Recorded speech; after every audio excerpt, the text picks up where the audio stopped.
Masih. Berapa omsetmu? Kalau biasanya tuh 200 juta? Mantap, John.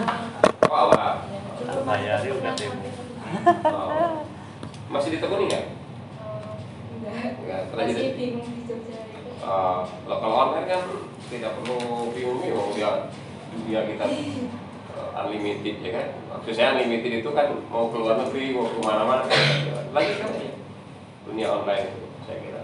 Kalau memang itu menjadi pilihanmu, itu portofoliomu di sosial media ini, kamu tinggal buat ini aja, project dengan saya, bukan saya dengan saya, maksudnya project dalam kuliah ini. Kamu akan mengejar omset berapa dalam 1 semester ini, itu kamu lakukan saya. Transparan. Ya kan? Oh, kita dorong loh. Kamu nggak usah bikin yang baru lagi, itu aja yang minta dorong. Itu kan motivasi. Kalau kamu cenderungan ke yang lain belum tentu passion bukan? Nah, dorong aja itu, jadikan. Ya kan? Projectnya berapa, kamu akan omset berapa, kemudian sampaikan ke saya. Nanti akhirnya dapat berapa. Kalau misalnya ternyata tidak sampai, nggak usah khawatir, tidak sampai. Kita analisis kenapa tidak sampai. Nah itu, kenapa tidak sampai? Apakah usaha kita atau pesaing kita, semua begitu. Makanya ada SWOT, Mas. Seperti itu. Lanjutin. Siapa namamu? Hah? Susi. Susi. Susi ini pantas bilang Susi. Tapi kalau kamu Susi nggak pantas. Siapa namamu? Susi. Susi. Siapa? Susi, Pak.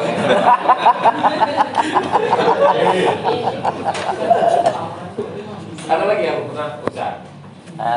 Kamu usaha apa? Lele. Lele? Dari pembibitan atau pembesaran atau pecel lele? Nganu, Pak. Induk terus keluar anak gede jual. Jadi ada yang mau bibit, ada yang mau besar. Itu pas saya SD. Oh, SD sudah bisa. Iya. Mantap. Sekarang kenapa lanjutin? Stop karena saya tinggal mondok. Oh, kenapa tidak di? Kamu mondok di mana? Apa, Pak? Mondok di mana? Pertama di Gunung Kidul, yang kedua di Melangi itu di tempatnya lagi. Oh, nanti? Ini kan nganu satu pondok. Ini alma maternya sama. Oh, Kali- bukan Putra Pak Kiai. Bukan. Oke. Mau ngasih saya. Ini anak dua yang aktif memprotes saya ya. Baru ingat saya sekarang ya kan? Baru ingat sekarang. Iya, baru ingat saya sekarang. Tapi nilainya bagus kan? Bagus, Pak. Oh. Beda dengan saya tuh gak ada urusan. Ya kan, kamu orang NU, saya orang Muhammadiyah, kan gue pikirin. Ketahuan. Enggak apa-apa. Iya. Ya gue pikirin, gak apa-apa, saya fair-fair aja kok. Beda jauh dengan saya 180 derajat, udah urusan. Yang penting kamu punya argumen. Iya. Udah, itu aja. Kan yang kita ajarkan kan bukan pada ujung-ujungnya begitu urusanmu kalau dia mau jadi apa. Terus gimana kau? Nah, sekarang mau lanjutin apa? Mau bikin lele lagi? Saya maunya nganu, Pak, malah ayam kampung, Pak, sekarang. Oh, ayo. Ayam, karena tinggi banget kalau ayam kampung. Kalau mau yang broiler itu terlalu ganggu warga. Karena dari segi bau belum bisa ngatasi ya. Karena kalau Gunung Kidul juga kalau udah dingin kan pasti lembab itu bau, Masya Allah, ngerusak. Sudah ada yang usaha di sana begitu? Kalau yang ayam kampung pemasoknya belum ada, tapi kalau yang broiler itu di tengah-tengah hutan, Pak, malan. Oh ya, karena memang mereka Iya. menjauhi. Pernah ada yang mau bikin tuh di samping rumah itu ada mau itu, waduh, kesepakatan warga belum selesai, akhirnya Allah ngasih jalan pas Ramadan, banyak mercon, ayamnya mati. Dua. Beda itu. Iya, memang ayam kayak gitu stres. Iya. Itu syarat modal.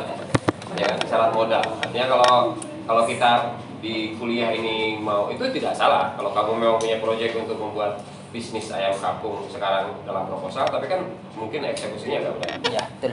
Kamu tidak bisa menganalisisnya bagaimana eksekusinya. Cari yang kecil-kecil aja dulu, ya kan? Cari yang kecil-kecil dulu, bisa berkelompok dulu. Tapi kalau misalnya next, itu bisa kamu follow up. Saya pernah juga punya konsep itu. Terpikir itu malah nganu, Pak, itu apa? Briket apa itu loh yang buat orang sisa. Arang yang dari Briket batu bara. bukan kalau batu bara susah, Pak. Yang Briket itu loh, yang dari batok, kelapa. arang batok. Itu. Oh, itu sedang ngetren juga. Mahal itu. Ya. Cukup mahal. Mungkin Mungkin kita tidak produk. Kalau kamu bisa itu sebenarnya kalau ingin itu kan butuh cetakan. Iya. Kalau saya di masyarakat, kalau ada orang yang butuh seperti itu, biasanya kita koneksikan dengan UNY. Kayak kemarin saya mau kurban, itu kan bagaimana cara menjatuhkan sapi, itu kan tidak profesional. Ya kan ada yang pakai yang biasa dulu sudah ditarik itu, itu ternyata itu juga tidak semuanya bisa. Bahkan bisa ditendang oleh sapinya kan gitu. Takut masukin tambangnya gitu. Cetrok. Kemarin muncul lihat di YouTube ada itu yang pakai besi. Besi kemudian masukkan sapinya, kemudian diikat masih berdiri, kemudian ditidurkan, ya kan? Nah, itu kan kita nggak punya dana. Masukinlah ke UNY, masuk dalam program penelitian dosen UNY, keluarlah program. Itu kan masyarakat kita kan juga tidak mudah untuk dimintai tolong bantuan seperti itu. Tapi kalau masih dikerjasamakan dengan sayangnya di UIN kan tidak ada teknik. Di UIN kan ada las-lasan macam-macam, komplit, ya kan? Jadi kalau kamu butuh misalnya, dan tapi harus atas nama pengabdian masyarakat, butuh pembuatan mesin, termasuk tadi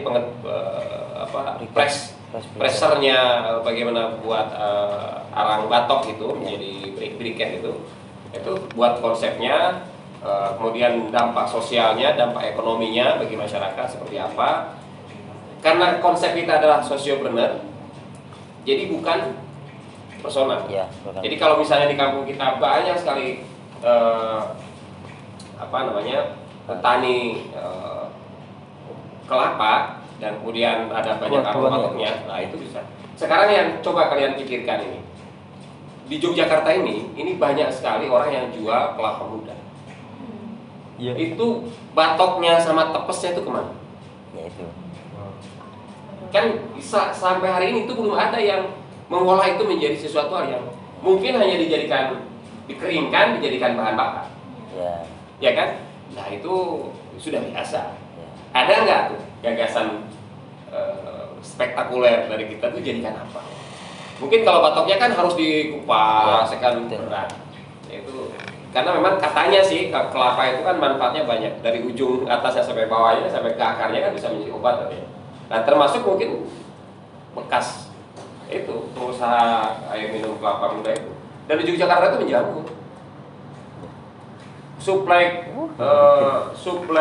kelapa muda ke Yogyakarta itu, apalagi di Lebaran itu, di puasa itu, wah sudah cari kelapa yang ada dagingnya susah di bulan puasa itu. Kalau sekarang banyak. Karena apa? Karena baru aja menetas sudah diambil, belum ada di sini diambil, ya kan? Suplainya banyak sekali, permintaannya banyak di Jakarta. Apalagi nanti kalau pas ada mahasiswa, bisa kebayangkan. Kemarin kan ada mahasiswa, sekarang ada mahasiswa, keren banget itu. Saya dulu waktu di PPP, karena saya cuma sebentar di PPP, dan nyampaikan juga ke PPP, teman-teman di PPP, lihat motor yang begitu banyak, masukkan susah parkir di mana-mana juga. Itu kamu kalau cuci motor di mana, tap olinya di mana? Atau yang perempuan nggak mikir tap oli? Wah, sampai kering. Itu persis motor saya di rumah, di pakaian saya tiba-tiba nggak bisa jalan. Itu kalau misalnya UIN punya lahan, lalu punya modal, pendidikan, usaha, bengkel dan pemandian motor, ya kan, sudah penghasilan sendiri. Saya dulu konsepnya kalau waktu di PPP, tapi tidak jalan karena saya lakukan. Konsepnya begini, berapa tok memandikan motor di sini, berapa tok bengkel di sini. Itu nanti ada link dengan akunmu, link dengan akunmu. Jadi kalau kamu bayar misalnya 10.000 untuk memandikan motor atau 15.000, nanti ada sekian rupiah masuk ke akunmu yang ada di sini. Nanti yang dipotongkan ke UKT. Nah, tapi konsepnya begitu. Jadi konsepnya kamu belanja di UIN, apapun yang UIN sediakan, kamu belanja di sini. Kamu dapat sebagai member dapat diskon. Diskon itu masuk ke calon UKT. Jadi nanti kalau kamu misalnya ujian masuk pembayar UKT, tinggal lihat saja berapa saldomu. Tinggal kurang berapa. Semua dari uangmu gitu. Belanja ini. Makanya dulu saya punya konsep gabungkan Kopma dengan KPN. Semua bisnis kalau mau bikin supermarket, minimarket, kita buat minimarket satu punya UIN besar bisa. Bookstore kita bikin yang besar di UIN. Karena saya memang punya basic di situ dari dulu juga. Saya mantan ketua Kopma. Saya kan mantan ketua Kopma di IAIN saya. Kopma kita menjadi kopma terbaik nasional itu zaman saya. Karenanya maka saya menjadi trainer koperasi mahasiswa IAIN PTS Indonesia. Waktu itu saya selesai semester 13 itu sengaja. Tidak lama. Ya bukan bodoh-bodoh amat gitu ya. Betul. Itu sengaja saya kalau bisa di semester 14. Nah, Kalau bisa semester 16 nggak apa-apa. nggak apa-apa. Nggak apa-apa buat saya. Eman-eman gitu. Kenapa? SPP 60.000 kok. Sementara pendapatan saya sudah lebih dari 6. puluhan kali SPP. Setiap ngisi ceramah training ke teman-teman mahasiswa di IAIN yang lain itu sudah cukup bisa tabungan saya. Saya dulu mahasiswa kaya. Iya, saya ke kampus berdasi tuh, Pak. Mantap. Betul, berdasi pakai pakaian pakai enggak beginian enggak. Sekarang gantikan ya. Ya kan dulu berdasi. Udah tahu semua orang tahun 93, 45 itu udah tahu semua. Yayan Pokma. Tanya aja. Yayan Pokma. Keliling saya ngisi itu. Makanya saya lama. Jadi punya basic entrepreneurship, saya punya basic. Saya sudah buktikan saya punya warung makan, saya punya burjo, punya itu yang saya sebut tadi dengan karena beasiswa saya buktikan. Ketika saya diangkat jadi PPB dengan Bu Fatma, saya coba gagasan-gagasan itu. Tapi saya tidak bisa bekerja sama dengan baik. Kayaknya saya keluar dari situ karena leadernya Bu Fatma. Jadi leadernya Bu Fatma, saya nggak bisa ngambil keputusan. Saya makan di Bu Fatma, biar Bu Fatma saja. Saya bilang ke Pak Rektor, aku enggak deh. Enggak, aku ngurus saja. Loh, kenapa nggak ngurus dulu Pak Rektor bilang? Enggak. Aku takut mengganggu kinerja yang sudah bagus hari ini. Jadi saya diminta sama rektor untuk mendampingi. Tapi saya karena nggak bisa saya. Kayaknya saya mau. Itu gagasan-gagasan itu saya sampaikan.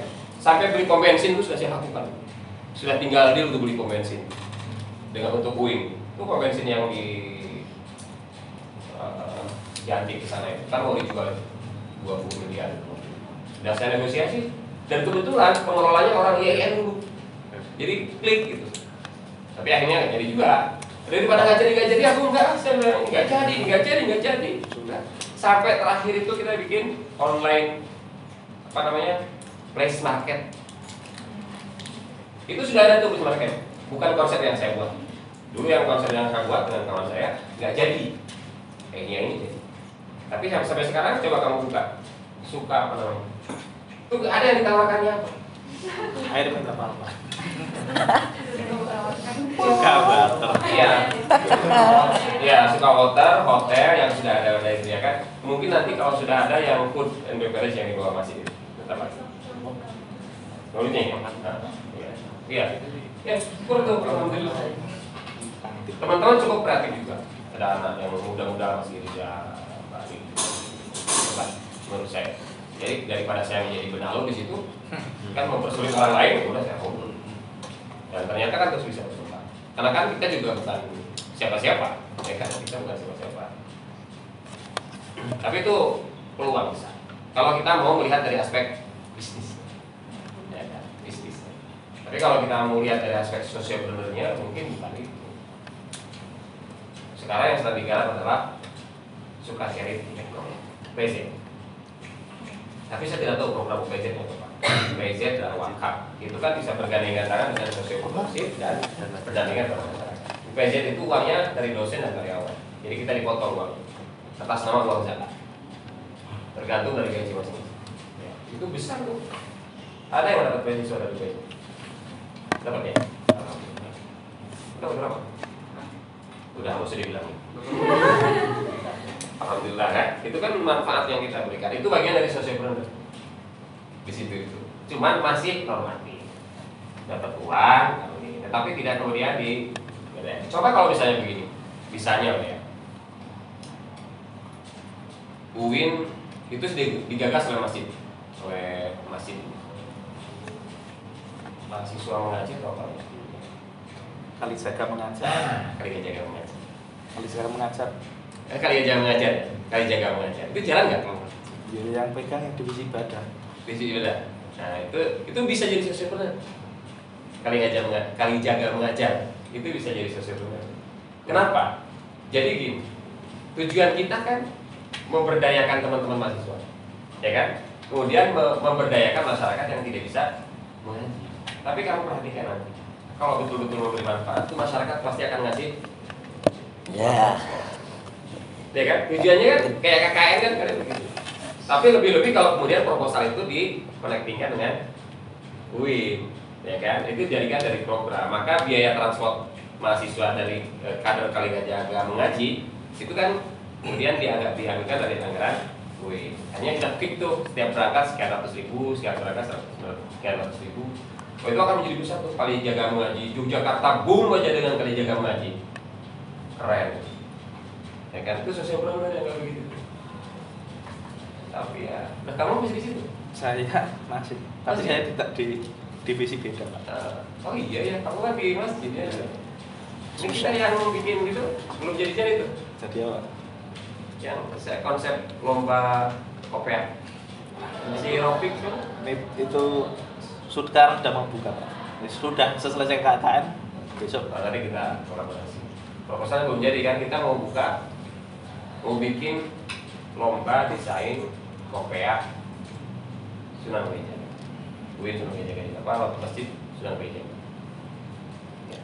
Nanti yang menang itu yang kita jadikan sebagai ikonnya. Nanti pialanya piala rektor. Pokoknya seperti itu. Nah nanti untuk ospek, anak-anak saya lihat panitia kan bisa memaksa mahasiswa baru pakai kopiah hitam. Kenapa nggak pakai kopiah yang Sunan Kalijaga? Ya enggak? Iya, kenapa dong? Doktrin. Karena saya kan bisa juga. Kalau misalnya, Pak, nanti kan keuntungannya untuk saya udah tinggal kerjasama aja dengan Mas.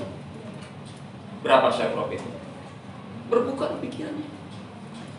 Iya kan? Iya, share profit dong. Memang kita bisa kaya dengan cara sendirian. Ya kan nggak bisa, kaya itu juga bersama-sama. Kaya itu, kaya bersama. Jangan pernah berpikir bahwa kita mau kaya sendiri. Kaya itu bersama. Ya kan? Dalam harta kita itu ada harta orang. Itu kalau jadi Mas, laki-lakinya berapa sekarang? Mahasiswa baru kita. Kalau total misalnya 3.000 atau 4.000 mahasiswa baru, misalnya 30% lah karena banyak perempuannya. 30% kali 4.000, 1.200. 1.000 saja misalnya. Yang laki-laki. Kan kita sudah siap. Setiap tahun minimal omset 1.000 kopiah. Jelas kan? 1.000 kopiah. Belum kita jual dedet. Oh iya, jual paksa kepada dosen kan? Jual dedet itu namanya. Jual paksa kepada dosen. Dosen karyawan pakai kopiah UIN Sunan Kalijaga juga. Dan setiap tahun setiap tahun kan. Udah itu penghasilan buat masjid. Ya kan? Itu kepala sebagai entrepreneurship, ya kan, sebagai buka usaha. Kayak gitu. Siapa lagi yang mau bertanya? Ya. Ya, sorry. Kalau sosial planning itu ada kaitannya dengan CSR nggak? Atau CSR itu masuk ke dalam Yes, ada banget. CSR itu bagian dari sosiopreneur dari usaha. Walaupun pada ujungnya tetap promosi juga. Iya. Dalam prakteknya kan mereka CSR itu mempromosikan, contoh lah, mana Pamela. Pamela itu punya CSR nih. Dia bikin PSR-nya di Gunung Kidul, kayak di Kulon Progo. Bikin toko, didesain Pamela, kan promosi Pamela di situ. Tapi itu adalah untuk memberdayakan masyarakat. Jadi dia ada selalu ada unsur marketing di balik CSR itu. Ya, tapi marketingnya ya tidak terlalu menonjol karena memang semangatnya CSR. Semangat CSR itu adalah semangat sosial membantu dari usaha, penghasilan usaha dikembalikan kepada masyarakat. Kokma kita pernah dapat CSR. Waktu saya di Kokma, kita mendapatkan 10.000 lembar saham dari BUN, Badan Bank Umum Negara. Itu sebelum krisis moneter itu kan ada BUN namanya, Bank Umum Nasional. Kita dapat 10.000 lembar saham. Jadi saya zaman mahasiswa itu sudah rapat pemegang saham di Jakarta. Wow. Iya, dan itu dapat keuntungan dividen namanya. Jadi kita datang ke Jakarta itu menerima dividen dan kemudian kita bagaimana loh zaman mahasiswa dikongkosin ke Jakarta, dikasih tas ya kan, nginep di hotel ya kan. Kan nggak mungkin pakai batik, kuyudat gitu kan. Pasti kita pakai nasi, pinjam-pinjam juga nggak apa-apa kan gitu. Itu zaman mahasiswa sudah begitu. Zaman waktu itu. Karena memang zaman saya di Kota Kokma merubah mindset. Tapi alhamdulillah ini anak sosiologi bagus-bagus cara yang baik. Saya punya pengurus Kokma angkatan saya masuk ini ya bolong. Tafsir hadis tapi jinnya di sini kita ubah ya dan bikin, tapi bukan hanya sama dia di formal. Gimana kita mengubah cara berpakaian kita untuk menambah kepercayaan diri kita dan kepercayaan orang lain. Gimana kan? Mereka manggil akang misalnya. Sampai sekarang mereka manggil akang. Tulis kayak ini manggil akang gitu. Terus ini ya, sekarang coba kalau ke kampus pakai baju yang apa yang kayak kamu itu lah, kayak pakai ya pakai hem, kemudian ininya tidak pakai jeans, pakai punya kan tak belikan. Opa waktu itu kan saya pegang waktu itu pakai kita punya motor, bahkan punya Corsa gitu kan. Yang banyak asetnya itu sekarang harus nggak ngerti kayak yang gitu. Ya, kemudian kita belikan seragam. Wah sudah keren itu. Jadi berubah, ternyata itu merubah kinerja, cara berpakaian itu merubah kinerja, sederhana loh. Yang tadinya leha-leha datang ke kantor, sergap, saya bilang malu pakaianmu, kalau kayak tadi gitu lah kalau terlambat. Nanti ambil. Malu pakaian komentar ya. Akhirnya apa? Tepat waktu ya. Tepat waktu datang. Kenapa malu dengan pakaian ini? Pakaian harus dibelikan kok. Saya di sini juga lihat, pakaian pakai baju putih, nggak punya. Gitu. Kenapa? Ya nggak punya. Uin nggak pernah menyediakan seragam, tapi suruh seragam tapi nggak dibelikan. Kalau batik seragam dipakai sama kita, kan dikasih seragam. Nggak, tutup biar aja. Karena di UMY itu berhasil UMY bertahun-tahun Jumat pakai koko. Itu membuat karakter, membuat koko itu walaupun koko dari Cina, tetapi kan menjadi ikon Muslim. Ternyata orang pakai koko dan orang pakai kosong belum itu beda rasanya. Mau nyolong pun mungkin ada sama tenya Nak nasi beda ya. Mungkin itu dipakai koko gitu. Terus di UN sampai itu kan zaman rektor Pak Rahmat, zaman rektor Ahmad Rahmat itu sampai sekarang mereka rektornya sudah ganti 2 kali. Tuh Jumat itu masih latah pakai putih karena udah terbiasa. Gitu, sudah terbiasa. Nah, dengan cara berpakaian itu kedisiplinan itu sangat penting. Oke, jadi CSR itu sama. Makanya banyak orang kita pernah dapat kopa kita dari BUN itu yang swasta, dapat dari Angkasa Pura, Angkasa Pura 1, Angkasa Pura 2 yang Jogja ini. Kemudian kita dapat PT Pos Indonesia. Zaman saya ngurusin kopa dulu. Makanya kayak raya kopanya seperti itu. Karena CSR-nya besar. Kayak gerila cari duit. Saya datangkan menteri ke sini. Menteri zaman baru tuh nggak? Datang menteri pasti duit. Nah dulu ada data taktis yang ada selalu di dalam tas menteri itu pasti ada uangnya. Jadi saya selalu mengintip ada menteri ke Jogja. Siapa? Kira-kira ada hubungannya dengan Kopma, menteri Koperasi pasti masuk. Gitu kan? Jadi cara cari asistennya siapa masuk. Masuk Kopma. Ini dua hari deal saya janji dengan menteri masuk Kopma. Dapat duit. Dari Koperasi Jalur Papus, Yusian Pak Cakrawala Daya, Menteri Agama apa lagi? Menteri Agama kira-kira mau ke Jogja, kita tangkap di Jogja. Jadi saya tidak pernah punya ke Jakarta, susah. Ya kan? Saya hanya nebeng agenda saja dia. Dan kebetulan dulu bandaranya di sini. Iya. Jadi kalau dia dari Kampil, kan pasti lewat sini. Ya begitu. Ada tuh sekali waktu. Ya, Bapak nggak bisa mampir. Waktunya mepet. Berapa menit toh Pak? Ada 25 menit. Dari sini ke bandara berapa menit? 5 menit aja Pak. Bisa ya 5 menit. Mampir 5 menit 5 juta. Cuma 5 menit dia bilang meresmikan gedung Kopma. Udah berapa? Saya siapkan padahal itu masih gedung Kopmanya ya batu pertama dan batu terakhir. Karena dananya belum terkumpul semua. Kita siapkan 700 juta dari Bapenas. Kita masukin proposalnya ke Bapenas. Tapi sudah terkumpul kok 5 juta dari beliau.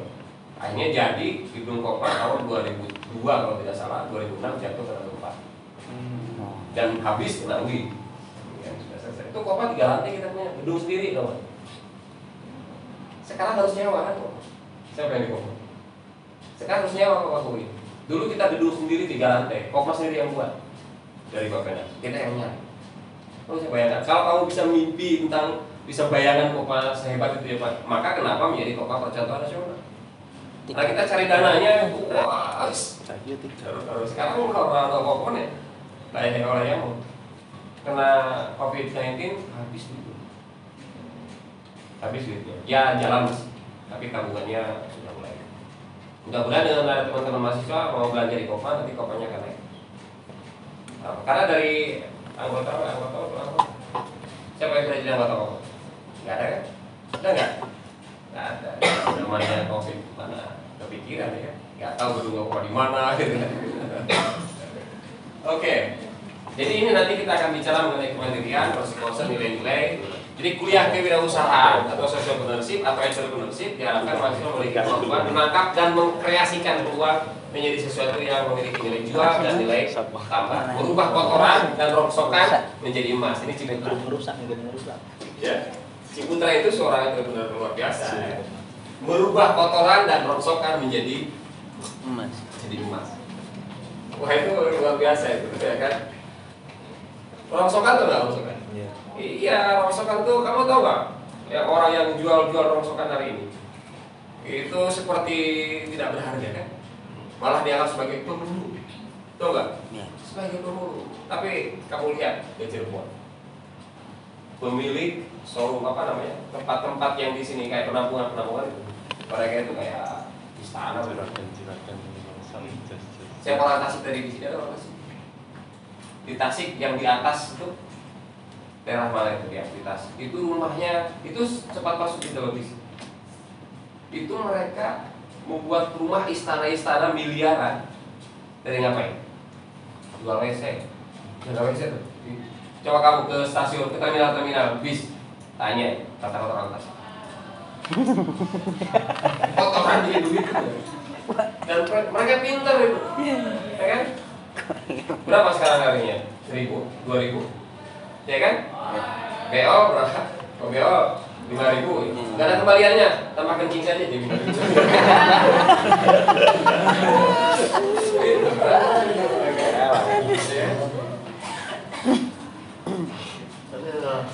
Nah ini outline-nya, kuliahnya. Nanti mungkin masih tentatif, tetapi ini yang saya buat di RPS ini. Nanti materinya, ini pertemuan pertama, ya kan? Kemudian pengertian dan sejarah sosiopolitik nanti akan kita berikan di minggu depan.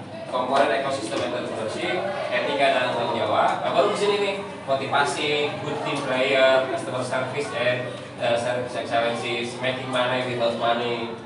Kita membuat uang tanpa uang. Gimana itu caranya? Itu bukan kertas jadikan uang, bukan. Ya kan? Ada istilah lain, modal dengkul. Ini biar keren, making money without money. Kan banyak toh harusnya dengan modal dengkul. Banyak tidak punya uang. Yang penting dengkul, datang ke mertua yang kaya, selesai tuh dengkul jalan. Itu salah satu yang paling mudah ya kan. Mertua kaya, udah modal dengkul, modal bandul kayak gitu. Kemudian identifikasi dan bisnis usaha. Ya kan? Ini di pertemuan ke-9, tapi ini harus sudah mulai dari depan. Kamu sendiri, ya kan? Nanti akan lebih mengerucutkan lagi. Membangun organisasi usaha, SDM dan strategis, bisnis plan and analysis di sini, ya kan? Di sini posisinya, tapi dia sebenarnya sudah berjalan, ya. Karena kalau langsung di sini nggak jadi. Ingat ya, kalau hanya di pertemuan ke-11 nggak jadi. Karena bisnis plan dan analisis ini nanti berkaitan dengan expo. Ini selling skill, ini expo-nya sesungguhnya. Bisa kamu ngambil expo di minggu ke-12 atau 13. Review bisnis dan action plan-nya. Ini akan menjadi bahan ujian akhir semester. Mereview bisnis, artinya mereview expo. Kebayang ya? Kebayang ya, mudah-mudahan kebayang. Sudah cukup sampai di sini dulu. Ada pertanyaan? Karena sudah dibilang cukup, kita mau tanya. Oke, terima kasih. Ada waktu masih 20 menit kurang, ya. Karena jam 9 juga harusnya. Mohon maaf, saya korupsi 20 menit. Lebih banyak lagi, lebih bagus ya. Karena kan korupsi harga gitu. Untuk referensi silakan nyari sendiri. Tinggal search di Google Scholar, Anda akan dapat. Ya. Sama, literatur saya juga dari Google Scholar. Ada buku-buku yang bisa di e-book, silakan cari sendiri. Nanti kalau tidak menemukan, saya sudah kumpulin beberapa artikel di tempat saya. Kalau ingin menambah wawasan, ya ingin menambah wawasan. Demikian saudara sekalian kuliah yang bisa saya sampaikan pada pagi hingga siang ini. Mudah-mudahan ada manfaatnya ya. Amin, Semoga kita bisa diberi kesehatan dan terus bisa menjalankan kuliah dengan sebaik mungkin sehingga akhir pada kuliah di semester ini. Kita akhiri dengan bersama-sama membaca doa bersama. Saudara kamu